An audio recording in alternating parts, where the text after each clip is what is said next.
नमस्कार, स्वागत है आप सभी का गजब एकेडमी पर। हिंदी की क्लास पेपर 1 और पेपर 2 की आ चुकी है आप सभी लोगों के बीच। यूपी टेट 2026 क्लास कैसी लग रही हैं आप कमेंट जरूर किया करिए। और आज की जो 30 क्वेश्चन है ये पूरी हिंदी के निचोड़ के क्वेश्चन है। देखिएगा बहुत अच्छी क्लास होने वाली है, क्लास को पूरा वॉच करिए। चलिए चलते हैं अपने पहले क्वेश्चन की ओर। पहला क्वेश्चन है महादेव का पर्यायवाची शब्द बताइए। तो महादेव का पर्यायवाची शब्द क्या हो जाएगा? महादेव का पर्यायवाची शब्द है चंद्रशेखर। क्या हो जाएगा? चंद्रशेखर। अब जैसे गरुड़ ध्वज है, ये विष्णु का पर्यायवाची, विष्णु। नारायण ये भी विष्णु का है, और विशंभर ये भी विष्णु का पर्यायवाची है। ये चीज आप समझ गए होंगे कि महादेव का जो पर्यायवाची है क्या है? चंद्रशेखर है। शंकर कह सकते हैं, शंकर कह सकते हैं, उमापति कह सकते हैं, उमापति कह सकते हैं, कैलाशपति कह सकते हैं, मदनार भी कह सकते हैं, मदनारी। ये सब शंकर के या महादेव जी के पर्यायवाची हैं। गरुड़ के पर्यायवाची कौन? गरुड़ ध्वज। और नारायण, विशंभर, जनार्दन कह लीजिए, चक्रपाणी कह लीजिए, चतुर्भुज कह लीजिए, ये सब विष्णु जी के पर्यायवाची हैं। क्वेश्चन नंबर 2 देखते हैं। निम्नलिखित शब्द का समास बताइए। यथाशीघ्र में कौन सा समास है? यथाशीघ्र में कौन सा समास है? तो यथाशीघ्र में अव्ययी भाव समास है। यथाशीघ्र में कौन सा समास है? अव्ययी भाव समास है। Question number 3। महात्मा गांधी में अमूल्य गुण थे। उपयुक्त वाक्य में अमूल्य शब्द क्या है? अमूल्य जो शब्द है वो क्या है? ये अमूल्य शब्द जो है भैया ये है विशेषण। क्या है? विशेषण। यानी संज्ञा अथवा सर्वनाम की विशेषता बताने वाले को क्या कहते हैं? विशेषण कहते हैं। जो संज्ञा और सर्वनाम की विशेषता बताता है उसे क्या कहते हैं? विशेषण कहते हैं। ये दिमाग में पूरी तरीके से फीड होना चाहिए कि संज्ञा और सर्वनाम की विशेषता बताने वाले को विशेषण कहते हैं। Question number 4। निम्नलिखित वाक्यों में क्रिया विशेषण युक्त वाक्य कौन सा है? क्रिया विशेषण युक्त वाक्य कौन सा है ये हमको बताना है।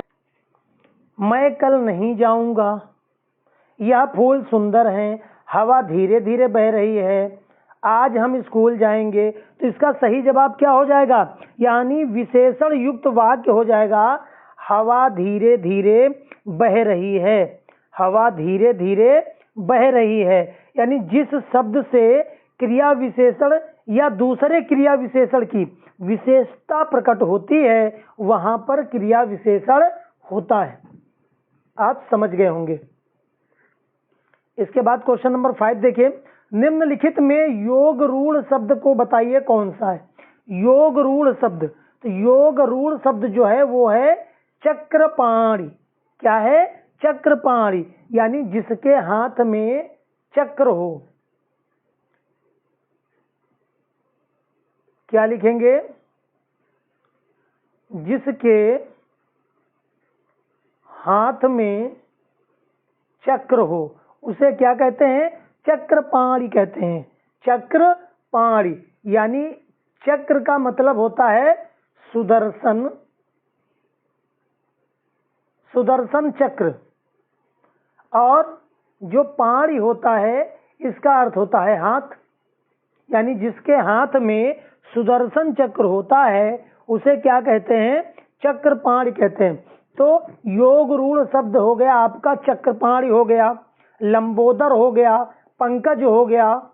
क्या हो गया? लंबोदर भी ये योग रूढ़ है, और पंकज भी योग रूढ़ है, जलज भी योग रूढ़ है। क्वेश्चन नंबर 6 देखते हैं। जगन्नाथ किस संधि का उदाहरण है? जगन्नाथ, इसकी संधि विच्छेद करेंगे तो जगत प्लस नाथ, जगन्नाथ हो जाएगा, व्यंजन संधि हो जाएगी आपकी। क्या हो जाएगा? व्यंजन संधि। अब जैसे लिखा है कि सतमार्ग, सतमार्ग, तो इसका क्या बन जाएगा? इसका बन जाएगा सन्मार्ग बन जाएगा। क्या बन जाएगा? सन्मार्ग। तो ये व्यंजन संधि के उदाहरण हैं। क्वेश्चन नंबर 7 देखते हैं। मोर का तत्सम बताइए। मोर जो है, मोर का तत्सम क्या होता है? मयूर, यानी मोर का तत्सम होता है मयूर। क्वेश्चन नंबर 8, निम्नलिखित शब्द में उपसर्ग चुनिए। अभिशाप का उपसर्ग क्या होगा? अभिशाप जो लिखा है, अभिशाप, उसका उपसर्ग होगा अभि। अभिशाप में अभि उपसर्ग है। उपसर्ग पहले लगता है, प्रत्यय बाद में लगता है, तो अभिशाप में अभि उपसर्ग है। जैसे आप कह दो सुकर्म, सुकर्म, तो इसमें सु उपसर्ग हो जाएगा। इसके बाद क्वेश्चन नंबर 9, वर्तनी के अनुसार शुद्ध रूप का चयन कीजिए। बहुत इंपॉर्टेंट सीरीज चलाई जा रही है हिंदी की गजब एकेडमी पर। सीडीपी, मैथ और हिंदी, यूपी टेट और सीटेट, इनकी सभी क्लासें, यूपी टेट की क्लासें अभी चलाई जा रही हैं और 3 तारीख के बाद जो है सीटेट की क्लासें भी गजब एकेडमी पर चलाई जाएंगी। तो आप गजब एकेडमी को सब्सक्राइब कर लें, बेल आइकन को प्रेस कर दें, ताकि जो है आपको नोटिफिकेशन समय समय पर मिलता रहे। वर्तनी के अनुसार शुद्ध रूप का चयन कीजिए। ईर्षा, ईर्षा का शुद्ध रूप ऐसे लिखा जाता है। कहाँ भग रहे भैया? ये ईर्षा शुद्ध रूप होता है ईर्षा का। इसके बाद क्वेश्चन नंबर नेक्स्ट, चंद्रमा का पर्यायवाची बताइए। चंद्रमा, तो चंद्रमा का पर्यायवाची होता है क्या? निशाचर। चंद्रमा का पर्यायवाची शब्द है निशाचर। और जैसे निशाचर है, ये चंद्रमा का पर्यायवाची हो गया। और ये 2 बार देखिए लिख गया, ये मिस्टेक है। एक निशाकर है, एक निशाचर है। तो निशाकर होगा चंद्रमा का पर्यायवाची, ये निशाकर और निशाचर। तो निशाचर जो होता है ये राक्षस का पर्यायवाची होता है, राक्षस। चंद्रमा का पर्यायवाची तो निशाचर होगा और राक्षस का पर्यायवाची होता है निशाचर। जैसे तरड़ी है, ये सूर्य का पर्यायवाची है। कृषाणु है, ये अग्नि का पर्यायवाची है, अग्नि का पर्यायवाची है। चंद्रमा का पर्यायवाची जो है आप समझ गए होंगे। इसके बाद क्वेश्चन नंबर 11, लोगों ने शोरगुल करके डाकुओं को भगाया, उपयुक्त वाक्य में कारक बताइए। तो लोगों ने शोरगुल किया, फिर जो है डाकुओं को भगाया, यानी कर्म किया, कर्म करने के बाद डाकुओं को भगाया। तो यहाँ पर कर्म कारक होगा। कौन सा कारक होगा? कर्म कारक होगा। क्वेश्चन नंबर 12, घुड़सवार शब्द निम्न में से क्या है? घुड़सवार, ये जो घुड़सवार है ये कैसा शब्द है? ये यौगिक शब्द है, यौगिक शब्द है घुड़सवार। जैसे घुड़सवार हो गया और आग बबूला हो गया, आग बबूला हो गया और घुड़सवार हो गया। आप कह लीजिए पीला, पीलापन, पीलापन। ये सब यौगिक शब्द हैं। कौन से शब्द हैं? यौगिक शब्द हैं, यानी ऐसे शब्द जो 2 शब्दों के मेल से बनते हैं और जिनके खंड जो हैं सार्थक होते हैं। क्या कहलाते हैं? यौगिक शब्द कहलाते हैं, यौगिक शब्द कहलाते हैं। इसके बाद क्वेश्चन नंबर 13 देखिए, अजायब घर है। अजायब घर जो है ये क्या है? ये संकर शब्द है। अजायब घर जो है ये संकर शब्द है। यानी संकर शब्द क्या होते हैं? 2 अलग अलग भाषाओं के अलग अलग शब्दों को मिलाकर जो नया शब्द बनता है उसे कहते हैं संकर शब्द। जैसे रेल गाड़ी। अब रेल जो है ये अंग्रेजी का शब्द है और ये जो गाड़ी जो है ये हिंदी का शब्द है। तो देखिए दो भाषाओं के मिलन से एक ये भाषा बन के आई, एक ये शब्द बन के आया है जिसको रेलगाड़ी कह रहे हैं। ये कौन सा शब्द हो जाएगा? संकर शब्द हो जाएगा। क्वेश्चन नंबर 14, आचार का विलोम क्या होगा? आचार का विलोम होगा अनाचार। अनाचार। ऑप्शन बी वाला बिल्कुल सही हो जाएगा। इसके बाद क्वेश्चन नंबर 15, निम्नलिखित शब्द का उपसर्ग बताइए। दुरुत्साह में उपसर्ग कौन सा है? दुरुत्साह में कौन सा उपसर्ग है? दुस उपसर्ग है। दुस उपसर्ग है। ऑप्शन नंबर सी वाला बिल्कुल राइट हो जाएगा। दुस, सी वाला नहीं होगा। दुस इसमें लिखा तो है ए वाला हो जाएगा दुस। ऑप्शन नंबर ए बिल्कुल राइट हो जाएगा। इसके बाद क्वेश्चन नंबर 16, निम्नलिखित शब्दों के दिए गए विकल्पों में तत्सम शब्द का चयन कीजिए। तत्सम शब्द कौन सा है? तो तत्सम शब्द है आपका कलश। ये कलश जो है ये तत्सम शब्द है। उसके बाद क्वेश्चन नंबर 17, इसको थोड़ा हल्का सा, क्वेश्चन नंबर 17 को देखेंगे।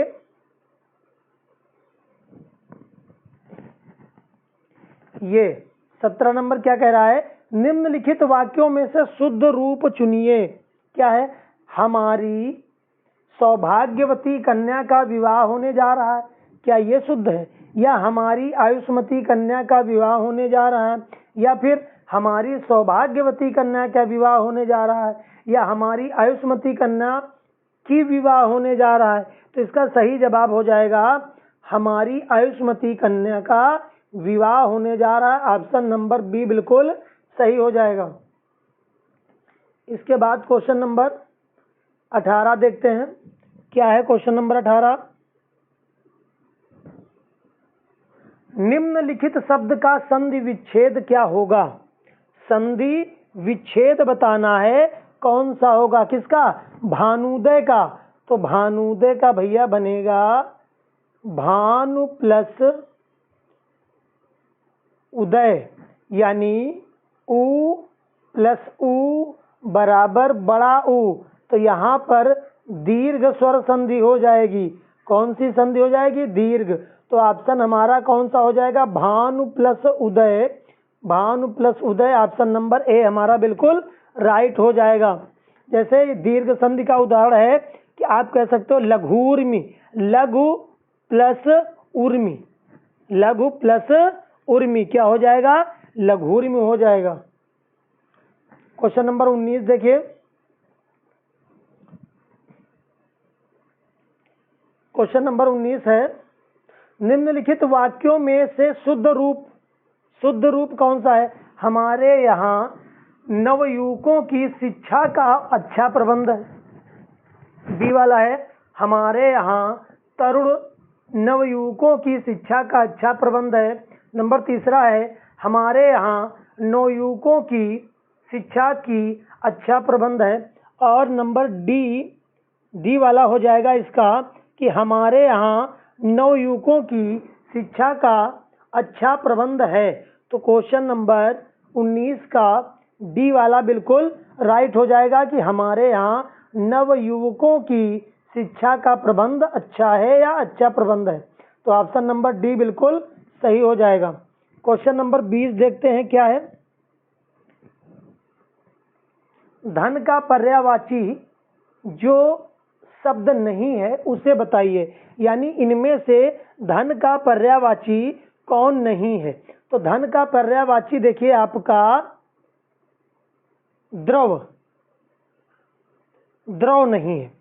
द्रव ये क्या है? ये एक तरल पदार्थ है। पहली बात तो तरल पदार्थ है। तो धन का पर्यायवाची द्रव नहीं है।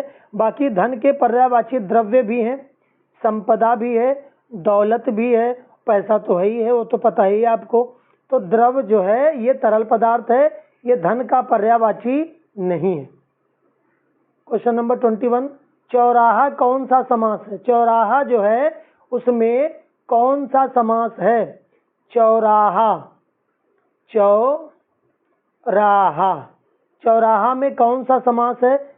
चार राहों का समूह, चौराहा। तो इसमें जो है द्विगु समास हो जाएगा, द्विगु समास हो जाएगा। आप कह सकते हैं कि जिस समास का प्रथम पद संख्यावाची और अंतिम पद संज्ञा हो, यानी जो प्रथम पद है और अंतिम पद है, तो प्रथम पद कैसा होगा? संख्यावाची और अंतिम पद संज्ञा, तो वहां पर द्विगु समास होता है, द्विगु समास होता है, यानी संख्या का बोध होता है, पहला पद संख्यावाची होता है। जैसे चौराहा हो गया, त्रिफला हो गया, नवग्रह हो गया, और क्या हो गया? दोपहर हो गया, दोपहर। ये सब द्विगु समास के उदाहरण हैं। इसके बाद क्वेश्चन नंबर 22, पुत्री का पर्यायवाची शब्द नहीं है। तो पुत्री का पर्यायवाची कौन सा नहीं है? तो देखिए, पुत्री का पर्यायवाची सुता भी है, आत्मजा भी है, दुहिता भी है। ये तनय जो है ये पुत्री का पर्यायवाची नहीं है, ये पुत्र का पर्यायवाची है। किसका? पुत्र का पर्यायवाची है। इसके बाद क्वेश्चन नंबर 23, निम्नलिखित में से कौन सा शब्द कमल का पर्यायवाची नहीं है? तो कमल का पर्यायवाची कौन नहीं है? अब आप बता सकते हैं कि कमल का पर्यायवाची नहीं है कौन? सलिल। बाकी सरोज भी कमल का पर्यायवाची है, अरविंद भी कमल का पर्यायवाची है, पंकज भी कमल का पर्यायवाची है। ये जो सलिल है ये जल का पर्यायवाची है। किसका? जल का पर्यायवाची है। क्वेश्चन नंबर 24, जिसकी मत झट सोचने वाली हो, यानी जो तुरंत सोच लेता हो उसे क्या कहते हैं? जिसकी मत झट सोचने वाली हो उसे क्या कहेंगे? उसके लिए एक शब्द बताओ। यानी ऐसे कुछ व्यक्ति होते हैं जो तुरंत सोच लेते हैं, ऑन द स्पॉट फैसला करते हैं, तो उनके लिए एक शब्द क्या बनेगा? उनके लिए बनेगा प्रत्युत्त मित्र। ये बनेगा प्रत्युत्त मति, प्रत्युत्त मति बनेगा, छोटी ही लगेगी इसमें, ये बनेगा। तो ऑप्शन नंबर कौन सा हो जाएगा? बी हो जाएगा। तो आप देखिए, ये तो बी सही हो गया। अच्छा, ये जो कुशाग्र बुद्धि है, तो आप इसके लिए कह सकते हो जिसकी बुद्धि, जिसकी बुद्धि कुशा की नोक के समान तीखी हो, उसे कुशाग्र बुद्धि कहते हैं। कौन सी बुद्धि कहते हैं? कुशाग्र बुद्धि कहते हैं। जैसे द्रुतगामी, तो द्रुतगामी द्रुत गति से जाने वाला, इसका अर्थ होगा द्रुत गति से जाने वाला। दूरदर्शी, तो दूरदर्शी जो व्यक्ति दूर की सोच रखता हो, दूर की सोच रखने वाला, दूर की सोच रखने वाला जो है वो दूरदर्शी हो जाएगा आपका। इसके बाद क्वेश्चन नंबर 25, निर्गुण का संधि विच्छेद क्या होगा? निर्गुण, तो देखिएगा निर्गुण का संधि विच्छेद होगा निह प्लस गुण। अब आपको समझ में आ गया होगा कि ये विसर्ग संधि है, विसर्ग संधि है, ये निर्गुण हो जाएगा। निर्गुण सी वाला बिल्कुल सही हो जाएगा। इसके बाद क्वेश्चन नंबर 26 देखते हैं, वर्तनी के अनुसार शुद्ध शब्द का चयन कीजिए। शुद्ध शब्द कौन सा है? तो शुद्ध शब्द है पूजनीय। ये ऑप्शन नंबर बी, पूजनीय होता है, पूज्यनीय नहीं होता है, पूजनीय होता है। तो ऑप्शन नंबर बी बिल्कुल सही हो जाएगा। उसके बाद क्वेश्चन नंबर 27, जिसका जन्म पहले हुआ हो उसके लिए एक शब्द बताओ। जिसका जन्म पहले हुआ हो, तो जिसका जन्म पहले हुआ है तो उसके लिए आप कहोगे क्या? अग्रज। क्या कहोगे? अग्रज कहोगे। अनुज, जिसका जन्म पीछे हुआ हो, जिसका जन्म पीछे हुआ हो उसे अनुज कहेंगे। उसे क्या कहेंगे? अनुज कहेंगे। द्विज कहेंगे जो दोबारा जन्म लेता हो। दोबारा जन्म लेने वाला, दोबारा जन्म लेने वाले को द्विज कहते हैं। सर्वज्ञ, जिसे सारी बातों का ज्ञान हो, जिसे सारी बातों का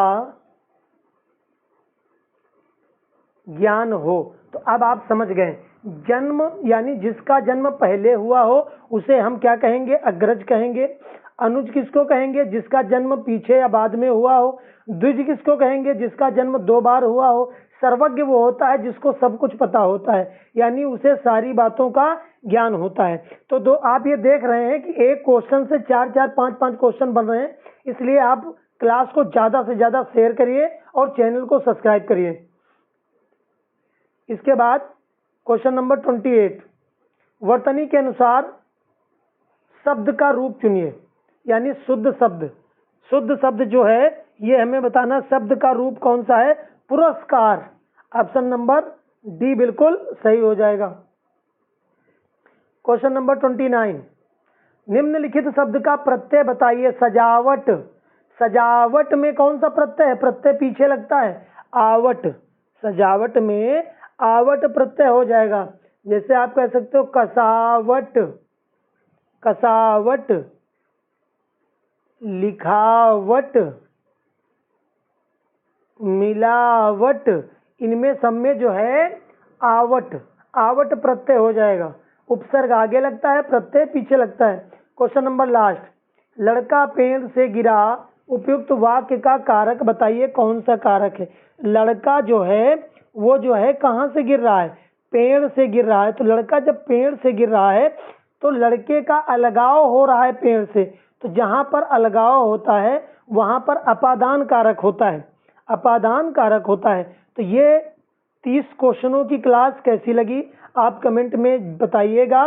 2, 3, 4 जुलाई को जो टेट का पेपर होना है, इसके लिए आप जो है सीडीपी मैथ और हिंदी की क्लास के लिए गजब एकेडमी पर जाकर, वहां पर सभी सब्जेक्टों की प्लेलिस्ट बनी हुई है, वहां पर आराम से आप जाकर देख सकते हैं। तो क्लास देखने के लिए बहुत बहुत धन्यवाद। मिलते हैं नेक्स्ट क्लास में, तब तक खुश रहिए, मस्त रहिए। नमस्कार।